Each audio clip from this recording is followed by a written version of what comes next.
Hello Dave is brought to you ad-free by my supporters on Patreon. Become a Patreon yourself and get your name listed as a supporter at the end of every video by following the link in the video description. Hello ladies and gentlemen, and welcome to Hello Dave with Down to Earth Astronomy. It's Monday, so it's time to have a look at what's been going on in Elite and in space. And I have a lot to talk about this week, so we'll sit down because this is going to be a long one. A quick overview. We finally got some news on what's going to happen with Elite Dangerous. We got a roadmap we got some information about when the next major update's going to come.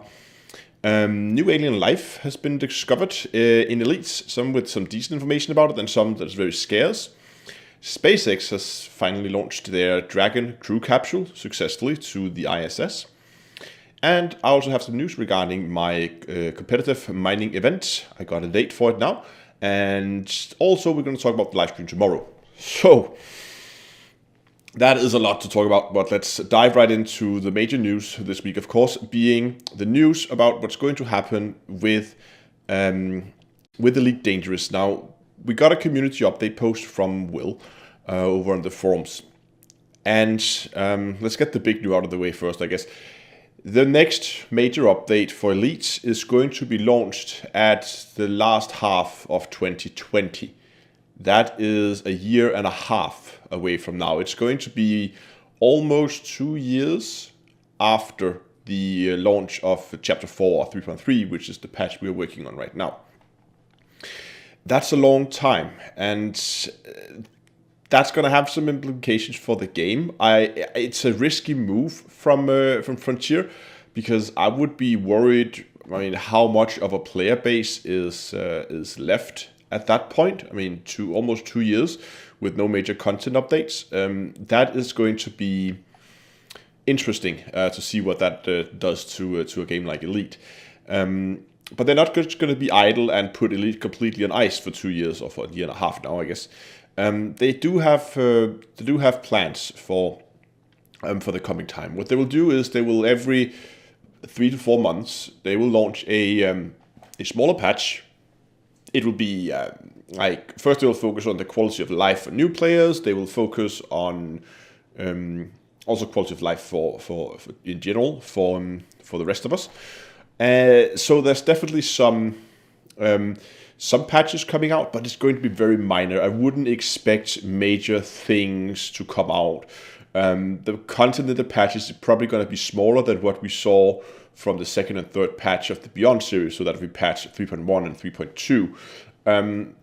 So I wouldn't expect much. This is going to be maintenance patches. This is going to be polishing patches, maybe like slight rebalancing. I wouldn't expect much from these patches. So that's one of the things that's going to happen.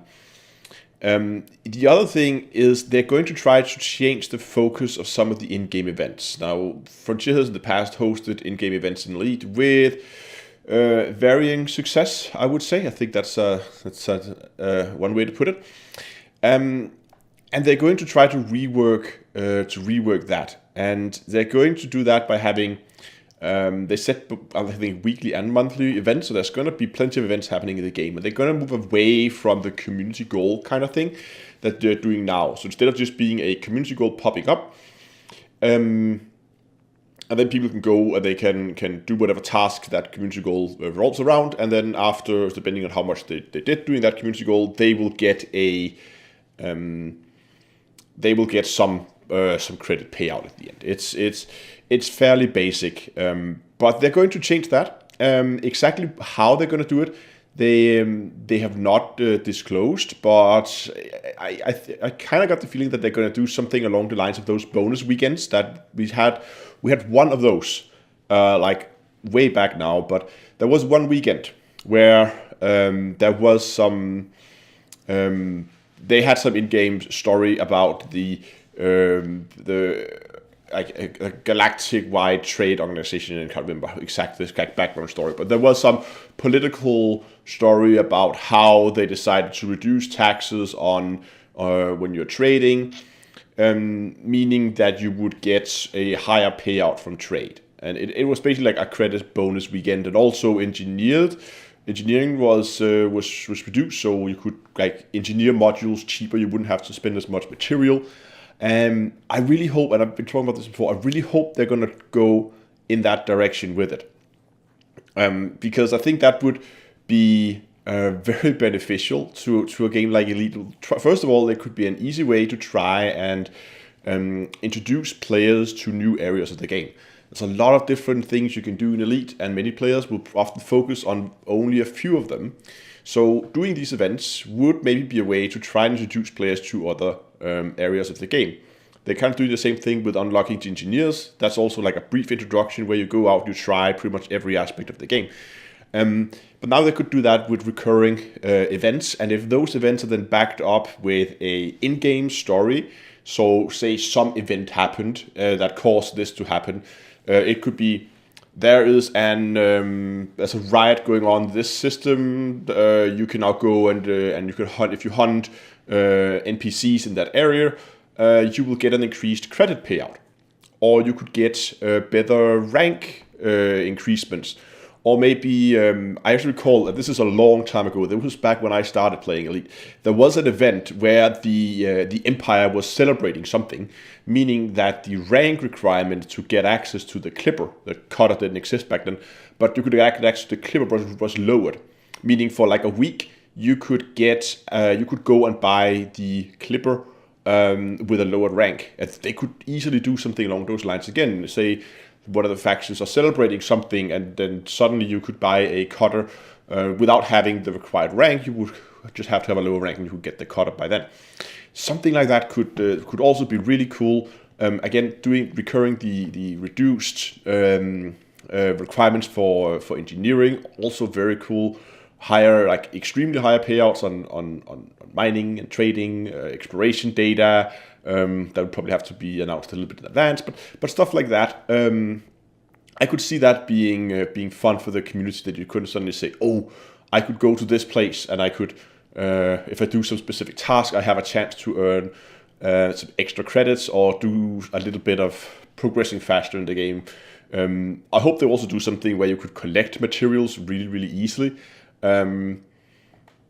Maybe, let's say, a freight ship has crashed on a planet and engineering materials are scattered left and right. And now all pirates and scavengers are rushing to the area to collect as much as they can. And then for, let's say, over a weekend, there's a crash site where you can just collect a lot of materials, basically like Daph's Hopes on steroids or something like that. I could also see that being really cool and really like pull people in, saying, oh, okay, so this project that people have, because everybody will have some kind of project in Elite, that's what drives the game, but often what pulls people away from the game is the amount of work you have to do to actually complete that project. But if you could suddenly say, oh, I could actually, if I go there now, I could go and collect all the materials I needed to complete whatever build I'm doing, and I could see that being, I could see this work. But again, I'm not going to dive too much into it now, but I could see it work, and it all depends on how they're going to implement it. But just to sum up this whole story, again, no major news update from, no major patch updates from Frontier for a very long time. And that's also going to have an effect on the channel, of course, because I do mostly, as you will probably know, I do guides, I do tutorials, and I do these weekly news updates when it comes to Elite content. And with no major updates coming out and pretty much only in-game events, I'm probably gonna go and branch out and do something else. That doesn't mean that I'm gonna stop playing Elite. No, by no means, and I'll still do Elite videos. I still have a pretty sized backlog of videos that I want to do on Elite. That's gonna keep me busy for a foreseeable future. And if I begin to splash in more games, that's just going to extend the lifetime of that backlog. And I'm probably going to find other things that I want to cover along the road. So I'm not expecting to stop covering Elite at all. But you might see a reduced number of Elite videos simply because, I mean, if I don't think there's anything interesting to cover, I'm just not going to do it. So I have been looking around for other games that I want to cover, and as you might have noticed, X4 kind of died on me again. Same with No Man's Sky. Both of those games kind of died a little bit on me. And I've been thinking of why that is, because both of the games seems to be something that would normally be just down my alley. And I think it's because that I played the game with the intention of covering it on YouTube. So I will probably be beginning to play more games off camera. And then if I really begin to get into something, then I'll probably begin covering up the channel instead. Instead of going in and saying, this could be fun to put on the channel, let me play that. So what exactly I'm going to branch out to, I don't know. It might even be non-space games. I've actually been considering getting back into something like Skyrim. I really love those like hunting loot, story-driven, also non-story driven games for that matter. I mean, I really enjoyed games like both Diablo 3, I like Path of Exile, Grim Dawn, those type of like top-down action RPG collecting loot kind of games. Really like those. Also really been enjoying Skyrim a lot. So I've actually been considering getting back into that, even though I know it's not a space game. But I mean, I could see that being fun. I could think, especially Skyrim, I could see I could have a good angle on that, try to build up a character and tell a story with that character, rather than just playing it for the meta game, play it for the character, play it for the story. I could see that being an interesting take on it, to add something to a game that a lot of players already know, and a lot of players already are still playing. Anyway, that is all just stuff that's gonna come in the future. I'll see where this all goes. But again, no news on what this new big patch is gonna have. We can pretty much be sure by now that it's gonna be a paid update, so like another expansion DLC type thing. So yeah. But again, there will probably be more news after New Year's, I guess, when we begin to get a little bit closer. Then maybe we'll begin to get some sneak peeks of what is gonna happen and what's gonna come. But I would expect that the content of a patch like that would be pretty massive. I mean, they would have, as I said, almost 2 years to develop it. So I would expect something on the scale of like full planetary landing on all types of planets, or maybe all station interiors remodeled, and we can get out of our ships and walk around. Of course, there would have to be some gameplay around it, but again, I'm not going to go and speculate too much around that. But again, fleet carrier is probably going to be a thing. Maybe, I mean, we know they were doing a rework of the ice planets, so maybe we're going to see a full rework on the terrains on all planets. I hope we're going to see fleet carriers. Again, as I said, atmospheric landing, planets inside, walk around inside stations could also be an option. Or just inside our ships could also be a thing. I don't know. But anyway, we'll have to wait and see what Frontiers comes out with.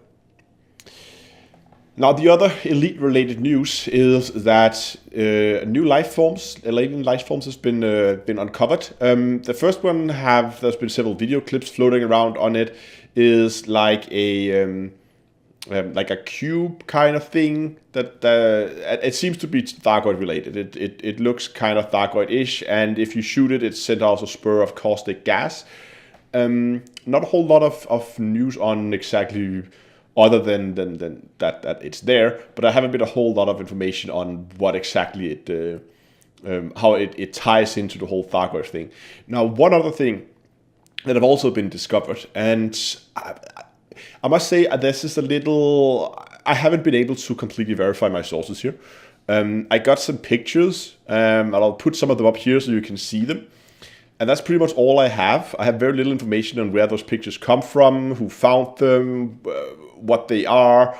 So I have really no idea what is going on here. But so again, take this for what it is. It's pictures. It kind of looks like Thargoids, but with a lot longer, like thin arms. So I don't know. I haven't been able to track down exactly where this came from. And if you have the information about what this is, where it came from, please post in the comment section below. But at least interesting to see that there are still stuff out there that can't be discovered. And yeah, so hopefully we'll see many more interesting discoveries in the future in Elite Dangerous. But if we're going to move over to some real-life space exploration, SpaceX has launched their Dragon crew capsule successfully to the space station. This is, of course, the capsule that they're going to use for manned space flights. Pretty much since the retirement of the space shuttle, NASA has exclusively rented space on the Russian Soyuz capsules when they are sending personnel, astronauts, to and from the space station. And that is hopefully going to change when SpaceX completes their testing. Now, again, this was a test flight. There was no humans on board. They have a crash test dummy on, so it was pretty much just a cargo run. But good to see a successful launch. But the interesting test, well, at least what I think is the interesting test, is still to come, and that is the test at the launch escape tower. I mean, basically they're taking rockets that they already have, and then you're just changing out the module, like a payload on top, from one like cargo thing to a crew capsule. So that in itself, I mean, I was expecting this to go well, but what's interesting is the launch escape tower. Now you'll have seen this, that on top of rockets, you will have like this high, thin tower. Now they don't do that on SpaceX capsules. They have that built into the capsule itself. But basically, the launch escape tower, what that does is, in case of an emergency, that will activate and it will pull the crew capsule away from the rocket, even though it's still in the launch pad, giving it enough distance that hopefully it should be clear of any explosions that are about to happen, and also giving enough height that it can safely deploy its parachute and return back to Earth with the crew, hopefully unharmed. That test is still to come. That's a lot more interesting because they haven't done that, as far as I know, on some of their cargo capsules. But if you recall a while back, I also did cover this when they were talking about the fact that SpaceX is going to use what's called a load and go technique when it comes to fueling the rockets.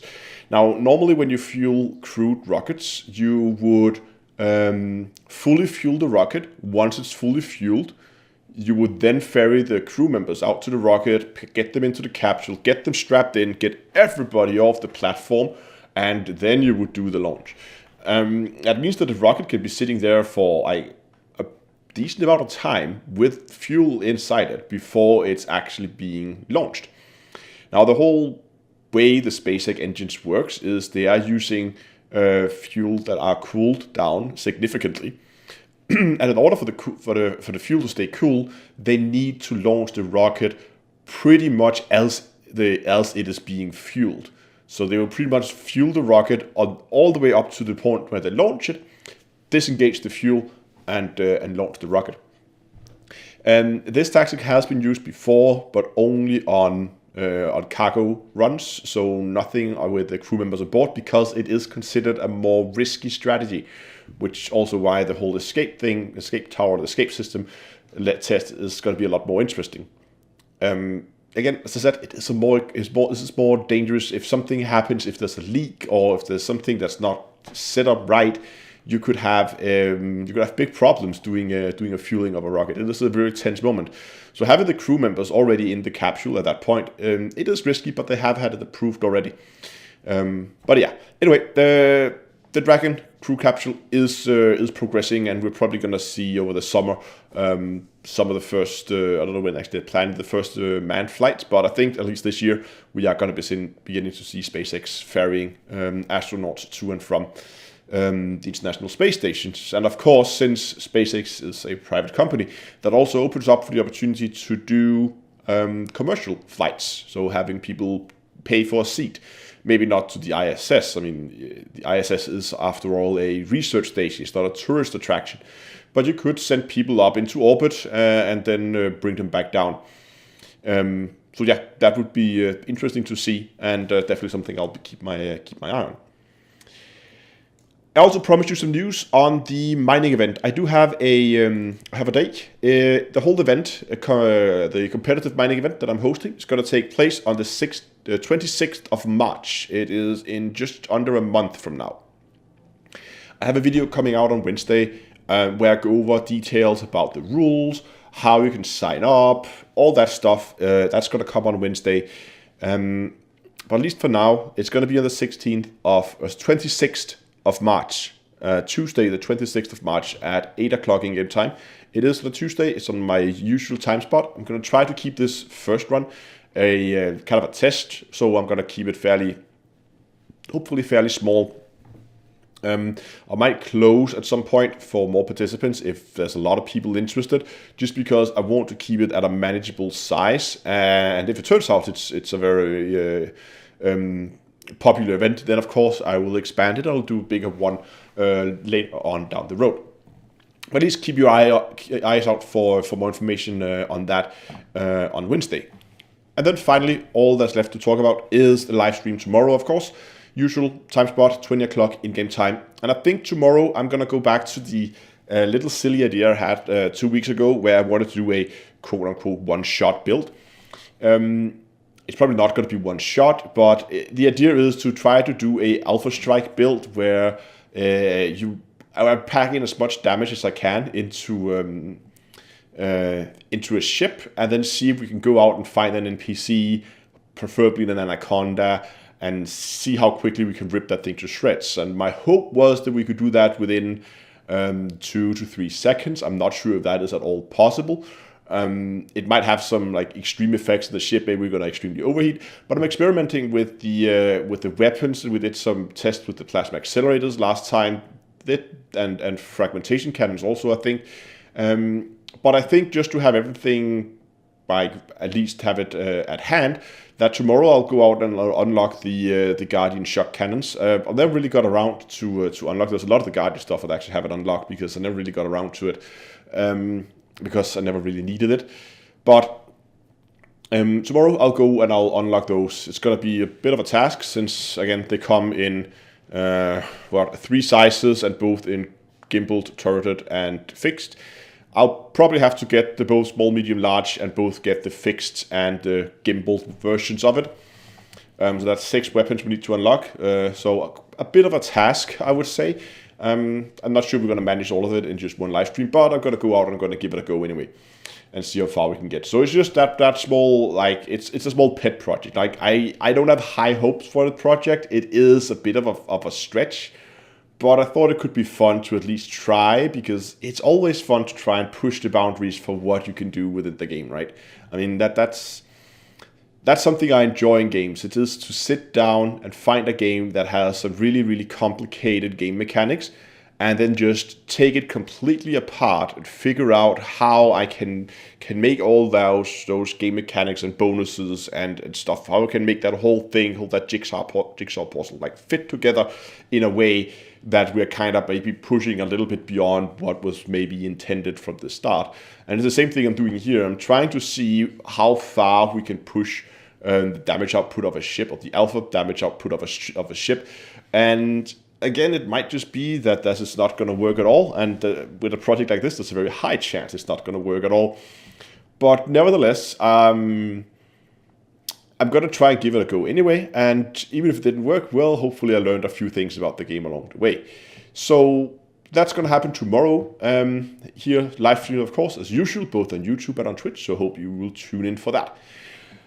But as I said, this has been a very long Hello Dave. We're now pushing, almost 25 minutes. So I'm going to call it here for today. I really hope that you enjoyed this video. Remember, if you want to, you can go and support the channel on Patreon, keeping Hello Dave ad-free. And again, a huge thank you to all you guys who do support the channel on Patreon. It is a great help. It helps me keep upgrading my sound and my lighting and video and all that stuff to give you better and more and better looking videos. But anyway, thanks for this week. I hope you enjoyed it. If you did, give it a like. If you haven't already, subscribe to the channel. And until next time, I will see you guys in space.